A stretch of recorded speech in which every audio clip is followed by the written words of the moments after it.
So it's recording. This is my first video. Well, I've made some videos before, but I thought I'd start a new channel because some friends of mine used to all say, you make a lot of stuff, so why don't you put it on YouTube? I do make a lot of stuff. Everything from production prototypes for engineering projects to studio props to all sorts of stuff. And yeah, there's a lot of my stuff out there, but I've never actually gone down the path of showing people what kind of stuff I do make. As you can see behind me here, we've got 3D printers, resin and filament, and got the machine shop in there, CNC mill, and a few other bits and pieces going on in there. But I've been thinking for a long time, what is it that I'm actually going to make for you guys for the first time?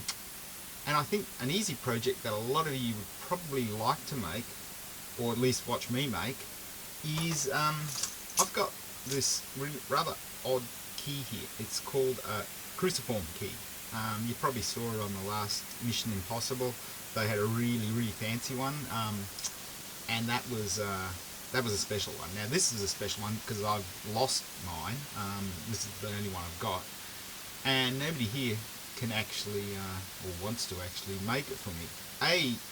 It's hard enough to get the cruciform blank for it, so I'm going to have to machine that. No, we got Darren.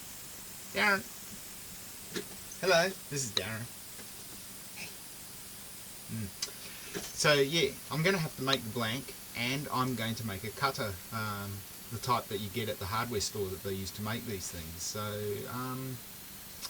that's going to be my first project. I think it's a really nice simple one, and I will guide you through my process of making it and see if we can successfully duplicate this key. So stay tuned, and I guess I've got to do that YouTube thing of, hey, if you do, like and subscribe. So stay tuned for my making project.